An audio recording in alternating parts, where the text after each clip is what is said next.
Ratigan's the world's greatest rat. The 1980s absolutely sucked for Disney movies. Only 2 movies in the entire decade could be called classics. The Fox and the Hound is a beautiful story about friends who cannot stay friends due to their circumstances, but they stay together and eventually get over their tough times and stay as friends. Then there's the movie about rodents ruling England.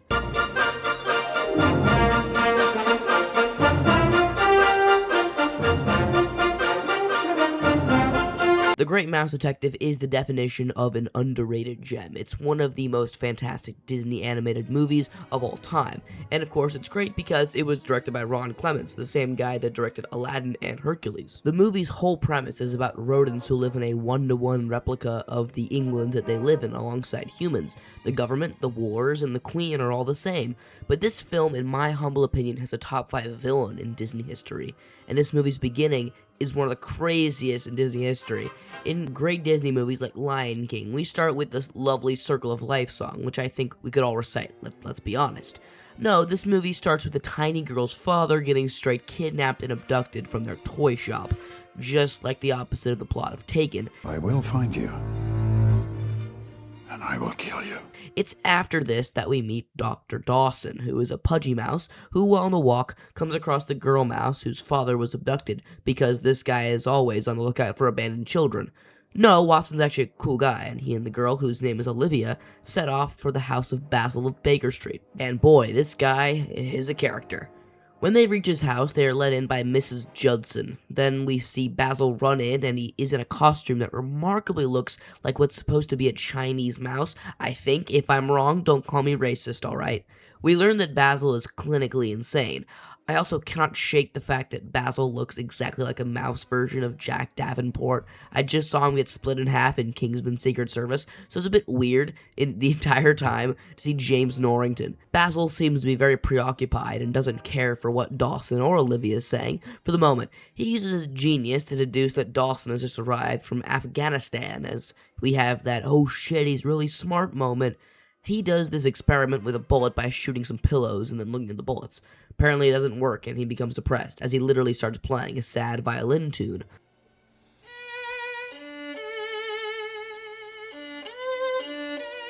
Olivia tells Basil about the guy who abducted her dad, as she told him it was a bat with a peg leg. Basil immediately knows who it is, and immediately knows who's behind this nefarious plot. It's Professor Ratigan. Ratigan appears to be, well, a rat that is much bigger than any other mouse around him, and has maintained being a crime lord even while he's not a mouse. Ratigan, as we'll see later, doesn't take kindly to those who call him a rat. I love how the movie shows that Basil absolutely knows that Ratigan is a genius. He doesn't try to undercut the genius of Ratigan. No, Basil knows that Ratigan is absolutely brilliant, and Basil knows he's going to have to outwit Ratigan to stop him. We then cut to the port side in the sewers, where we see Olivia's father locked in a barrel, where he is being forced to make some kind of machine. Ratigan looms over him, as being a rat, he is much larger than Flabbersham. Flabbersham then intentionally breaks his machine so as to stop Ratigan's nefarious scheme. Ratigan seems mad at first, but calms himself as he tells Flabbersham that he is going to take Olivia and probably feed her to his cat. Not sure, but definitely not something pleasant. He gets mad for a moment, yelling at Flabbersham to Finish it, Flavisham! We see here that Flabbersham will absolutely do anything to keep his daughter safe, even if he thinks it's the wrong thing to do. The bat who abducted Olivia's father is apparently named Fidget, who has a crippled wing and a peg leg, and is also Ratigan's right-hand man. He is entrusted with carrying out Ratigan's sinister schemes. He is tasked with getting some items that Ratigan needs to complete his machine. That is when we start one of the greatest Disney movie villain songs of all time, being The World's Greatest Criminal Mind. We learn that this plan has something to do with the Queen of Mouseton, which is just England. The song is super catchy and has a lot of layers to it. We learn more about Ratigan's earlier schemes, but it doesn't seem too bad. Worse than the widows and orphans you drowned. What the actual This guy literally drowned widows and orphans, which I feel is amazing to tell in what's supposed to be a hero song from his henchmen, and in such a cheery way.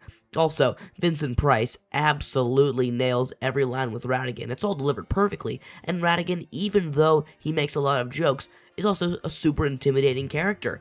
It's hard sometimes for these new Disney movies, looking at you, Wish, to have a villain that is both humorous and intimidating. It actually worked 2 years later with Sykes and Oliver and Company, who has some funny scenes. The Great Mouse Detective also does this very well.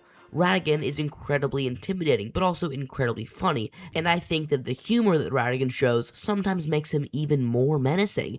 He also seems kind of gay, which I feel like makes the character even better. Because he's drunk, one of the mice, whose name is Bartholomew, because, of course it is, says, Ratigan's the world's greatest rat. So Ratigan crashes out, but of course Ratigan is able to maintain his composure. He takes Bartholomew outside, where, using his bell, calls his pet cat over, who then devours Bartholomew. Yikes. The cat's name is apparently Felicia, which is absolutely hilarious, and of course something that Ratigan would name his cat. Not sure how Ratigan managed to get a cat as his pet, but it's awesome in the story to see a rat be the owner of a cat. This movie is kind of weird though. Why can mice and rats and lizards and bats talk and understand each other, as well as understanding humans, but they can't understand cats and dogs? It just seems kind of weird. Felicia and Toby, the dog, seems to understand whatever Basil or Ratigan says, but they can't speak themselves. I feel like I'm getting too much into film theory right now.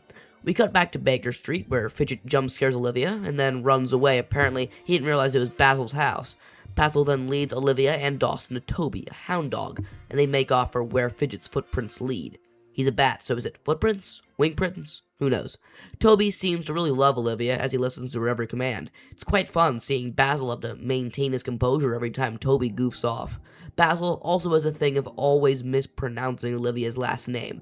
Fidget is at a human toy store this time, where as Basil and crew arrive, Fidget drops his list of items, but that'll be more important for a later time.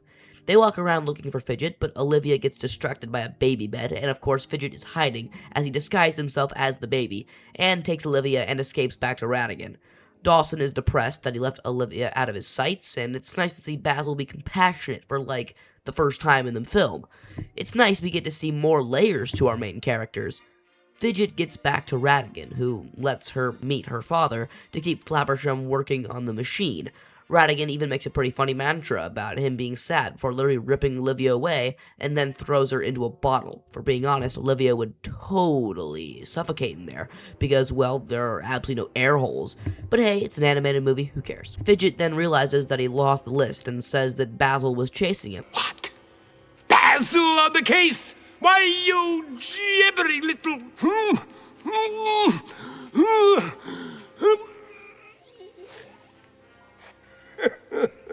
It's hilarious seeing Ratigan be on the absolute verge of crashing out before calming himself. This is easily where Ratigan is at his most dangerous, and you feel on edge every time he gets close to losing his composure. Ratigan then calls his cat Felicia. In a hilarious moment, Felicia gulps down Fidget, while Ratigan stresses about Basil on the case. Ratigan then has Fidget released, as he has thought of a plan to perhaps get rid of Basil once and for all. If I haven't mentioned it already, I would just like to say that the animation in this movie is absolutely spectacular for how quickly the flow and movement of the characters is in this film. Basil is somehow able to deduce from the list that Fidget dropped it from the docks and also a bar that connects to the sewers. Do not ask me how he somehow figured it out. Basil is, of course, the mouse version of Sherlock Holmes, and I love how the film doesn't lean too heavily into the aspect of Basil's genius. It's nice to see Basil just be a character, as he has to try to figure out this seemingly impossible scheme, while also having to navigate people like Olivia and Dawson. It's an awesome character development story. Basil and Dawson then go to the Rat Trap, a bar on the port side that has a lot of interesting people drinking there. Basil also made Dawson wear a silly pirate outfit. We see a cool octopus dude doing some juggling on the stage as this guy goes absolutely ham on the piano. It's funny seeing in these old cartoons the piano fly up and down as they slam on the keys. As Basil and Dawson get a table, people then start throwing things at the octopus like tomatoes and even knives. Guys, it's not that deep. Justice for that octopus, he was just a cool dude. Basil then tells the waitress that they were looking for an old friend that goes by the name Ratigan. Why would he do that? He's just making himself more suspicious and drawing more attention to himself.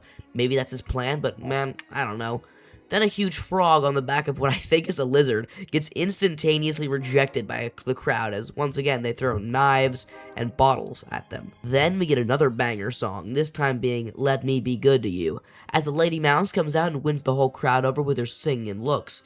Basil sees one of the bartenders slip something into Basil and Dawson's drinks, and Basil sees all of this happen, but he takes about 3 minutes to tell Dawson, so when Basil turns around, Dawson has drunk all of his beer. Apparently, however, the bartender guy put like adrenaline pills or like crack cocaine into the beer instead of, some poison. Fidget then appears and walks by as Basil notices him. Yet Dawson is on cocaine, and so he joins the singers on the stage and dances around for a bit. This is one of the worst parts of the movie in my opinion, although it's still solid. It's just that nothing really happens for like 5 minutes. A huge fight starts in the bar because Dawson falls on the piano and the piano guy gets angry, so Basil and Dawson follow Fidget out of the bar and up the sewer pipes. They then get to Ratigan's headquarters and see what they think is Olivia in the bottle. Except it's Fidget. Of course it's Fidget, it's always Fidget! So Ratigan gloats to Basil for a bit before taking a shot at him by saying he's 15 minutes late and saying he would have expected Basil to be better. Ratigan, no one can have a higher opinion of you than I have. And I think you're a slimy, contemptible sewer rat. Disney used to know how to make good comedies. Ratigan then gloats in front of Basil by saying, I've won!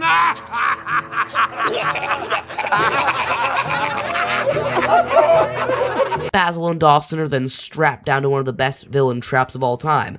Ratigan puts Jigsaw to shame with his creativity, as he uses basically everything to kill Basil. Basil and Dawson would get snapped by a mousetrap, a gun, a bow and arrow, an axe, and get crushed by an anvil, which only gets activated because a metal ball triggers all of it, and the ball is released because of one of the coolest and most petty things a villain has ever done in film history. You followed me, I followed you, we were like each other's shadows for a while. Ratigan recorded a personal diss track on a record player that when the song was done would then make the ball begin to roll. And also the song is an absolute banger, and I love the fact that Vincent Price recorded an entire song for this film. Ratigan leaves in his blimp as he is headed for Buckingham Palace to finally put his scheme to work. At Buckingham Palace, we see the Queen of Mouston as she is getting ready for some big announcement. Her guards get disposed. I think it's her birthday, actually. Her guards get disposed of some of Ratigan's henchmen, then Fidget and some of the henchmen who are dressed as guards roll in with a huge present. The present is a robot machine that is a replica of the Queen, and can be controlled by a machine. That rhymed. So they abduct the Queen of Mouston. Don't know why there's only 2 guards outside the Queen's room. Oh well.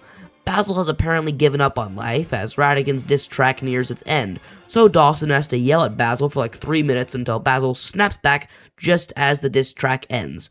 Basil then does some quick thinking, and he and Dawson snap the mousetrap right as the ball falls onto the trap. The other weapons go haywire, and Basil and Dawson survive. Also, for some reason, the sound that Dawson makes is absolutely hilarious. I've got to use it more in my reviews. So the robot queen rolls out, and for some reason, the people listening to her don't suspect anything at all. Also, it's 1897. How the heck does Ratigan have the technology for a robot like that? Maybe I'm just stupid. So the robot queen presents Ratigan as her royal advisor. I love the shot of Ratigan with his dozens of medals on him. One of the kids blows a raspberry at him, so props to that kid. Give him a medal. Basil, Dawson, and Olivia then call Toby, and for some reason, Toby's ear becomes stairs. What? It's so random. So they make off quick for Buckingham Palace. Ratigan then pulls out a comedically long list of all the changes he wants. At that moment, Fidget's about to throw the real queen into the mouth of Felicia before he gets stopped by Basil and the guys. Toby then chases Felicia all across the palace before Felicia is able to climb up a wall, makes fun of Toby for a moment, and then jumps down the wall and is promptly torn to shreds by the royal guard dogs. Guess she didn't read the very obvious sign, but I digress. Ratigan then says he is implementing huge taxes on the elderly, the infirmed, and little children. It's hilarious that Ratigan wants to tax little children. It just feels so in character for him to especially tax these people as the greedy bastard that Ratigan is. Ratigan then... I have the power! Of course you do. I am supreme! Only you. This is my kingdom! before asking the fake queen if he's allowed to do these things. Fortunately for our main characters, Basil and the crew stop the guards and make the robot turn on Ratigan. Ratigan flees, but not before taking Olivia as a hostage. He and Fidget get into his blimp and fly away. Basil then uses some balloons and a flag of Britain to fly up and meet Ratigan, so the two fly around for a bit chasing each other until Fidget gets tired from propelling the blimp. So of course Ratigan says they have to lighten the load, and we have the classic villain trope where Ratigan You want to lighten the load? Excellent idea. Oh, that means I can't fly. I can't fly. So Fidget falls to his death as he crashes into the river below. Ratigan takes control of the propelling machine, and he gets distracted by Basil, who leaped onto the blimp and subsequently becomes the classic drunk driver and crashes through the Big Ben clock tower. So Basil is in this insane clock tower with gears everywhere. This is where the final battle of the film takes place, as Ratigan, holding Olivia, attacks Basil from behind as he smacks him. Basil almost falls off the gears before Olivia bites down on Ratigan's hand, stopping him from throwing Basil off the cliff of gears. Basil throws Ratigan's cape onto the gears behind him. He should have listened to Edna. Ratigan then punts Olivia down into the pit of cogs, as she lands onto a huge one that is about to get smushed by another. Basil saves her at the last moment, however, by flying up a chain. The sight of Basil leaving finally breaks Ratigan. After the whole movie has built up Ratigan as this calm and evil man that takes pleasure in outsmarting others, he has maintained his composure the entire movie. But finally, after seeing Basil get the best of him once again, he goes berserk. He goes into his true rat form as he rips out of his cape and chases Basil to the edge of the tower.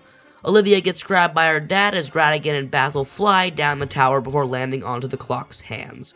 Ratigan and Basil fight on the hour hand of the clock, with Ratigan continuously chasing and cornering Basil. Ratigan slashes Basil a fair few times before Basil gets thrown off the clock hand. Once again, Ratigan cheers. I've won! On the contrary! The game's not over yet!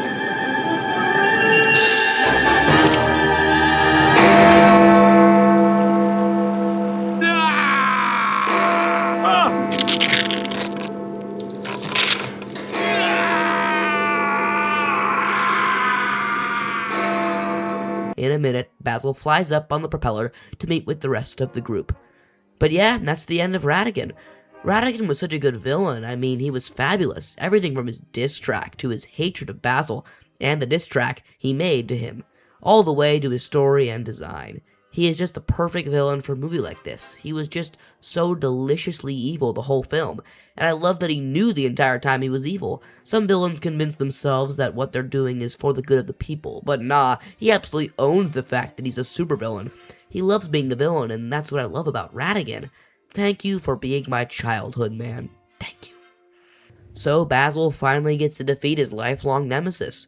The group head back to Baker Street, where the Flabbershums say goodbye to Basil and Dawson, and it's super heartwarming to see Basil and Olivia say their goodbyes to each other. And to end the film, Basil asks Dawson to become his associate and help him on more cases like that. The film was absolutely fantastic. The only gripe I have on it is that I feel like it might not have shown Ratigan enough. The character development of Basil, Ratigan, Dawson during the film was absolutely brilliant. It's obvious that Ron Clements and everyone who worked on this film put a lot of effort into it. The story is sweet, and yet has such an evil and menacing villain. It's just absolutely perfect. I can't not love this film. It's just so good. And being one of the biggest parts of my young life, it will always hold a special place in my heart. The entire film was one of the best gems of Disney before the Disney Renaissance. And while some people will always look at Lion King and Hercules as their favorite Disney movie, I will always look at The Great Mouse Detective as my favorite Disney movie of all time. Don't forget to like and subscribe, and hit the bell button to never miss out on any new videos. See you guys next time. That's